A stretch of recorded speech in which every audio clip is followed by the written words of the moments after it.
parte de vinculación a proceso, Fiscalía tiene el uso de la Sí, voz? señoría. En términos del primer párrafo del artículo 19 constitucional, en relación con los numerales 313, 316 del Código Nacional de Procedimientos Penales, esta representación solicita se vincula a proceso al imputado Carlos Puentes Ruiz, ya que esta representación cuenta con datos de prueba para acreditar de manera probable que el imputado participó en el delito de secuestro en agravio a la víctima de iniciales PAVC. Lo anterior es así, ya que con base en los hechos narrados en la imputación, mismos que le solicito se tengan por reproducidos para efectos de economía procesal, se enlistan los siguientes datos de prueba. Se cuenta con la entrevista realizada a la víctima, de la cual se desprende que el día 22 de mayo a la 1:10 am salieron de la casa ubicada en la calle 9, número 3915, aproximadamente, subieron a su auto Mazda con destino a su residencia y al haber avanzado escasas cuadras del lugar de origen, una camioneta color gris se les atravesó en el camino y de su interior se bajaron dos hombres que los encañonaron.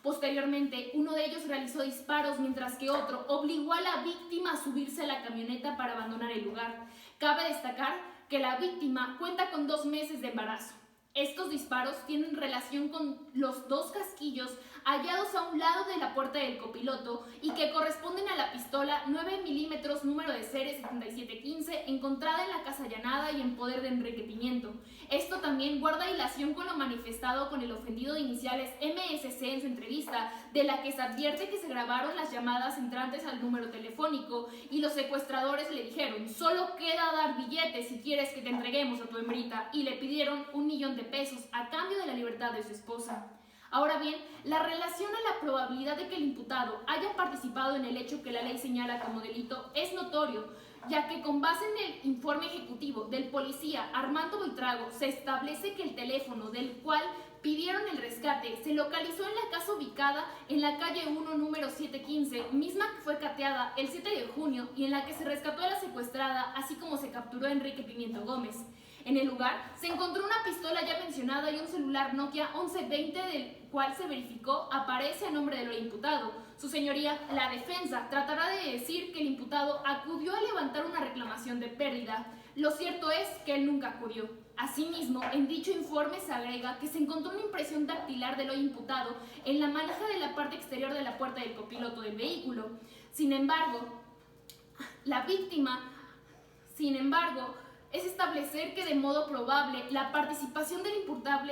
imputado en el hecho. ¿Pero por qué estaría esta huella en la manija? Claro está, porque fue quien abrió la puerta para obligar a la víctima a descender del vehículo. Asimismo, su señoría, la contraparte establecerá que esa impresión dactilar es producto del cambio de aceite que realizó el imputado al ofendido MC cuando llegó a su taller su automóvil. Lo cierto es que, por máximas de experiencia, el cambio de aceite se efectúa en la parte donde se encuentra el motor y no en la puerta del vehículo. Por tanto, no tiene congruencia establecer que esta huella se encuentra por haberlo llevado a mantenimiento. Por si fuera poco, esto tiene conexión con la declaración del acusado, quien proporcionó información esclareciendo los hechos en forma de lista. En primer lugar, quien organizó el secuestro fue el imputado, persona que trabajaba en el taller mecánico donde el ofendido MC llevaba su carro a mantenimiento, que el carro en el que cometieron el crimen fue obtenido de dicho taller y que, por último, Enrique Pimiento consiguió las armas y Carlos Puentes le entregó una libreta de teléfonos y un celular. En relación con esto, se cuenta con la propia declaración del imputado, en la que manifiesta que conoce al ofendido desde hace 3 años porque trabajó para él como mensajero,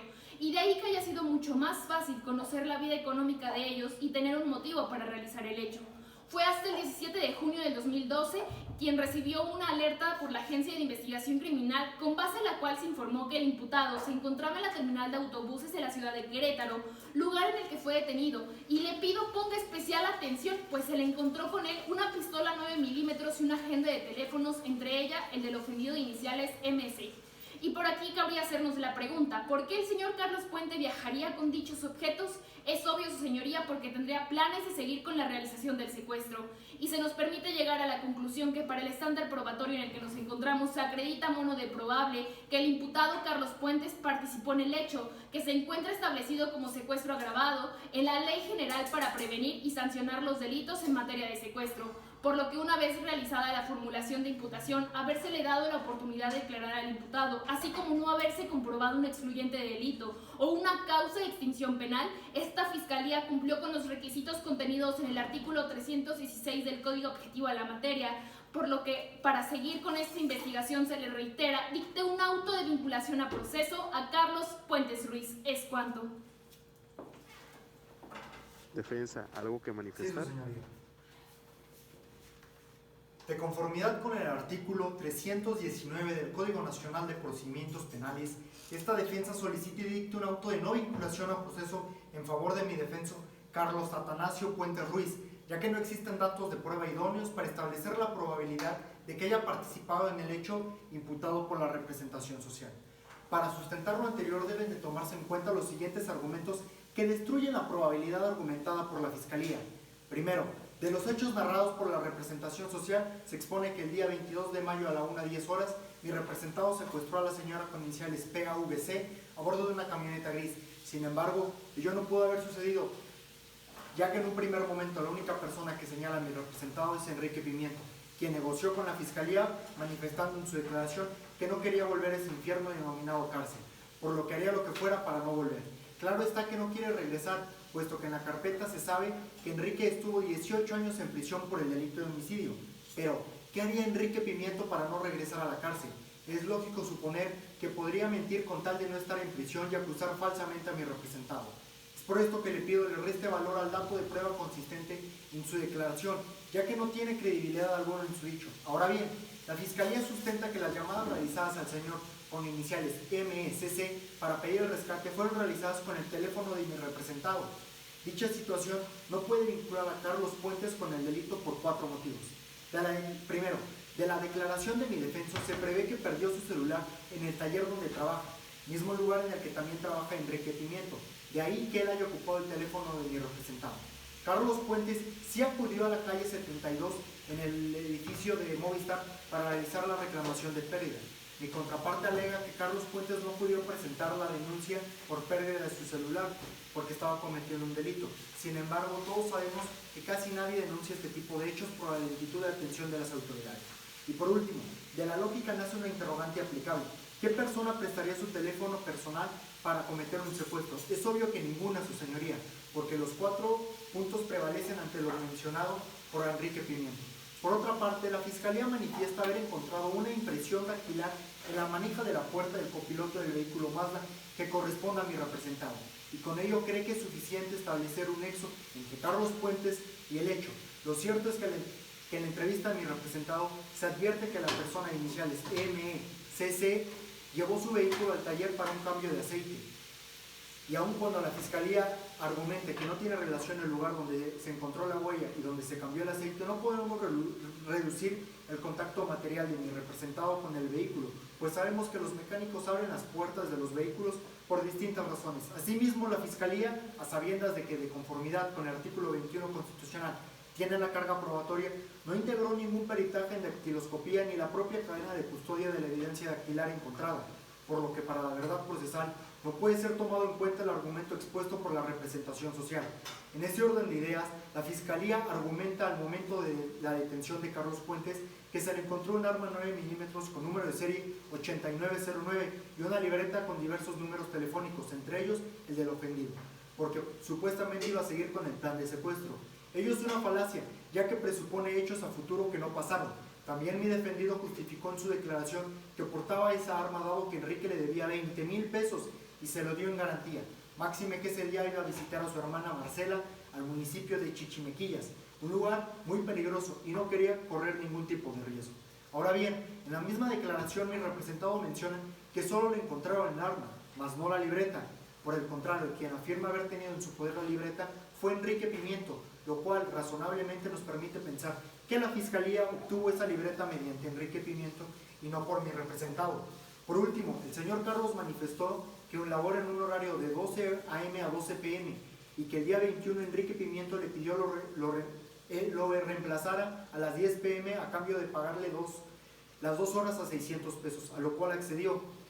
Y ese día Enrique se fue a las 10 p.m. y mi representado salió a las 12 p.m. del día 22, por lo cual es imposible que mi representado haya cometido el hecho, ya que él se encontraba laborando en el taller. Por el contrario, Enrique se fue con 3 sujetos del taller 3 horas antes de que sucedieran los hechos, y eso hace ver que él fue quien cometió el hecho, y no mi defendido. Por último, lo que debe tener mayor peso en la valoración de datos de prueba que realice este juez de control es el dicho de la víctima y el ofendido, quienes no pudieron reconocer a mi representado. La víctima manifestó en su entrevista que durante el reconocimiento de las personas que pudieron haber cometido el hecho se encontraba mi representado, pero que estaba casi segura que él no estuvo en el grupo de secuestradores, y el ofendido afirmó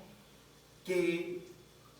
el representado no estuvo durante el secuestro, pero en todo lo contrario, sí reconoció a Enrique Pimiento, pues dijo que era un secuestrador y que era el que tenía el arma. Es por todo lo anterior que esta defensa le solicita y dicta un auto de no vinculación a proceso en favor de Carlos Atanasio Puentes Ruiz, ya que no hay datos de prueba que sustenten la probabilidad del hecho que la ley señala como delito de secuestro agravado. ¿Es cuánto? Se abre debate de medidas cautelares. Fiscalía tiene el uso de la voz. Sí, señoría. De acuerdo con el numeral 153 y 154 del Código Nacional de Procedimientos Penales, esta Fiscalía le solicita imponga la medida cautelar consistente en prisión preventiva justificada, establecida en el artículo 155, fracción 14ª, al imputado Carlos Atanasio Puentes Ruiz, toda vez que esta Fiscalía considera es la única medida cautelar proporcional e idónea consistente para asegurar la presencia del imputado en el procedimiento, garantizar la seguridad de la víctima, así como evitar la obstaculización del procedimiento. Por cuanto hace el primer supuesto referente al peligro de la sustracción del imputado contenido en el artículo 168 del Código adjetivo a la materia, esta Fiscalía considera que este riesgo es sumamente latente, ya que no existe arraigo comprobable, con base en el dato de prueba consistente en la declaración del imputado en la que se establece que tiene 42 años de edad y no cuenta con un arraigo familiar, ya que su estado civil actual es soltero, por demás que no habrá ningún dato referente a que el imputado tuviera hijos o una pareja sentimental, siendo estas hipótesis las que pudiesen acreditar arraigo, situación que en la especie no se acredita, por la que no tendría un motivo de unión familiar por el cual se quedare en Querétaro. Ahora bien, lo que sí se acredita es que existe riesgo de que Carlos Puentes pueda abandonar la jurisdicción de este juzgado de control, ya que tendiendo a la fracción tercera del artículo 168, un comportamiento previo que demuestre su intención de huir es el de su detención, toda vez que el día 17 de junio de la presente anualidad se le detuvo al imputado gracias a que la Agencia de Investigación Criminal emitió una alerta, misma que resultó en ubicar al imputado en la central de autobuses de Querétaro, donde se disponía a abordar un autobús para salir a la ciudad e ir a refugiarse con su hermana en el municipio de Chichimequillas. Dicho comportamiento es una clara oportunidad para no querer enfrentar la justicia penal. También se estableció en dicha declaración que el imputado tiene la profesión de mecánico, función que por su naturaleza se puede desenvolver en cualquier lugar, dejando en evidencia que el imputado puede trabajar en cualquier parte en la que se establezca, pues tiene los conocimientos del oficio de mecánico, lo que es una facilidad más para abandonar este lugar. Especial atención debe tener la naturaleza del hecho de secuestro agravado, puesto que conforme al tipo penal imputado a Carlos Puentes se da cuenta de que tiene una penalidad que va de 50 a 90 años de prisión, lo que nos lleva a concluir que en el supuesto que se dicte una eventual sentencia condenatoria, el señor Carlos Puentes podría pasar mucho tiempo en la prisión, lo cual es motivo suficiente para que no asista al procedimiento. En otro orden de ideas, en el artículo 169 del Código citado, se acredita que también existe riesgo de que el imputado obstaculice la investigación, ya que de la declaración de Enrique Pimiento, quien fue un imputado que decidió colaborar con la autoridad, se desprende que para perpetrar el secuestro se ocupó una camioneta gris que se consiguió del taller mecánico Automotor Limitada, donde laboraba Carlos Puentes, por lo que al estar en libertad, él estaría en posibilidad de modificar, ocultar o falsificar elementos de prueba que lo vinculen con los hechos de la investigación, así como coaccionar testigos para que informen falsamente, como es el caso de su jefe, quien por obvias razones conoce el control de vehículos que ingresan al taller para ser reparados. Por último, es menester argumentar sobre el evidente riesgo que presenta el imputado para la víctima de iniciales PAVC y el ofendido MECC, ya que con base en la entrevista realizada a estas personas se advierte que conocen al imputado, máxime que este último en su declaración manifestó que conoce el matrimonio, puesto que trabajó para el grupo empresarial Justicia y Progreso, persona jurídica en el cual es gerente el ofendido, de ahí que lo conozca. Por si fuera poco, por medio de la declaración otorgada a Enrique Pimiento, se puede comprender cómo fue que por días siguieron a la pareja para conocer todos los movimientos que realizaban en su vida cotidiana, concatenado a que el día de la detención del imputado se le encontró una libreta con diferentes números telefónicos en el que se encontró información sobre el teléfono del ofendido, lo cual a criterio de esta fiscalía es suficiente para creer razonablemente que el imputado de estar en libertad podría atentar contra la víctima y el ofendido. Lo anterior toma fuerza jurídica en el caso Barreto Leiva versus Venezuela, en el que la Corte Interamericana resolvió que la prisión preventiva se funda en el fin legítimo consistente en asegurar la presencia del imputado, así como evitar la obstaculización de la investigación, riesgos que a criterios de esta representación social se acreditan plenamente. Por lo antes mencionado y atendiendo a los principios de idoneidad y proporcionalidad, esta Fiscalía le reitera imponga la medida cautelar consistente en prisión preventiva justificada prevista en el artículo 155, fracción 14ª, ya que con base en lo dispuesto en el artículo 156, esta medida es idónea y proporcional al hecho que se investiga, ya que no existen otras medidas cautelares que materialmente puedan contener todos los riesgos expuestos ante usted. Es cuanto. Defensa, ¿algo que manifestar? Sí, su señoría. Con fundamento en lo dispuesto por los artículos 153 y 156 del Código Nacional de Procedimientos Penales, esta defensa le solicita no imponga la prisión preventiva justificada propuesta por la Fiscalía, ya que se considera que es lesiva, no idónea ni proporcional al no existir riesgo cautelar alguno que objetivamente acredite la representación social. En primer término, se combate el supuesto riesgo de sustracción aludido por la contraparte, puesto que no podemos considerar que por el hecho de que se le detuvo a mi defendido en la central de autobuses, éste tenga la intención de sustraerse de la acción de la justicia. Ello con base en el dato de prueba consistente en la declaración de mi representado, en la cual aclaró que su motivo de haber estado en la terminal era porque su hermana se encontraba enferma y la única fecha en que el señor Puentes podía visitarla sería el 17 de junio, mismo día en el que ocurre la detención. Con base en esto, esta defensa se pronuncia sobre el arraigo familiar, el cual sí se acredita, ya que aun y cuando no tenga hijos ni pareja, mi defendido tiene una hermana, con la que la confianza es tal, al grado de que el señor Puentes, cuando se enteró que estaba enferma, decidió ir a verla desde Querétaro hasta Chichimequillas, lo que en esencia se advierte que sí tiene un familiar por el cual él no decidiría abandonar esta jurisdicción. En efecto, el artículo 168 del Código Nacional, en su fracción tercera, establece que un comportamiento que demuestre no querer someterse a la persecución penal presupone un riesgo de fuga. Empero, dicho comportamiento no se acredita en la especie, ya que al momento en que Carlos decidió ir a visitar a su hermana, este aún no estaba sujeto a la persecución alguna, por lo que es imposible que sea aplicable el comportamiento aludido por la Fiscalía. Por el contrario, una vez que fue detenido mi representado, este colaboró en todo momento, ya que no se opuso. Esto se corrobora con el dato de prueba que consiste en las diligencias realizadas por el órgano de acusación al momento de la detención. Por otra parte, la Fiscalía señala subjetivamente que Carlos, al ser mecánico, tiene mayor facilidad para abandonar la ciudad de Querétaro, apreciación que es sumamente subjetiva, ya que no podemos tomar en consideración los datos personales de mi representado como elementos que aporten a la configuración de los riesgos cautelares. Lo anterior descansa sobre lo resuelto por la Corte Interamericana de Derechos Humanos en el caso Bayarri contra Argentina. Previó que las características personales del supuesto autor de un hecho delictuoso no son motivo para acreditar un riesgo de sustracción, por lo que el simple hecho de argumentar que el oficio de mecánico conlleva riesgo de sustracción recae en una falacia. Ahora bien, la Fiscalía alega que de sentenciar a mi representado en el presente asunto, este pasaría mucho tiempo en prisión, lo cual es un argumento inoperante, toda vez que aun y cuando el Código Nacional contempla dicha cuestión, no es menos cierto que en múltiples resoluciones la Corte Interamericana ha previsto que la penalidad elevada del delito por el cual se investiga a una persona no es motivo para suponer que ésta se va a sustraer. Al respecto, el caso López Álvarez contra Honduras, donde la Corte en mención previó que la gravedad del delito que se le imputa no son, por sí mismos, justificación suficiente de la prisión preventiva. En ese orden de ideas, se acredita que mi representado tiene 5 años de residencia habitual, puesto que él apoya a la asociación Niños de la Calle, lo que desemboca en que tiene actividades antiguas en la ciudad de Querétaro, y con ello arraigo a la ciudad. Por otro lado, la fiscal supone que el señor Carlos puede obstaculizar la investigación si está en libertad, dado que trabaja en el taller automotor limitado, y puede coaccionar a su superior, ya que se ocupó una camioneta de dicho taller para el secuestro. Lo cierto es que no existe dato de prueba objetivo que acredite dicho riesgo, por lo que este elemento fáctico tiene similitud jurídica con la resolución Usón Ramírez contra Venezuela, donde la Corte en mención estableció que corresponde a las autoridades judiciales competentes, particularmente a los fiscales y no al acusado o a su defensa, acreditar la existencia de aquellos elementos necesarios para determinar la existencia del riesgo de fuga o de obstaculización de las investigaciones. En ese tenor, la fiscal, al no probar dicho riesgo, este órgano de control no puede considerar que se actualiza el mismo. Por último, esta defensa tiene motivo de disenso por cuanto hace al riesgo para la víctima y el ofendido de iniciales reservadas, toda vez que la Fiscalía está alegando sobre la base de datos de prueba que tienen relación con la responsabilidad penal, que evidentemente aún no se comprueba. Por obvias razones, este argumento viola la presunción de inocencia de mi defendido, como ha sostenido el Tribunal Europeo de Derechos Humanos en el caso Piruzyan contra Armenia,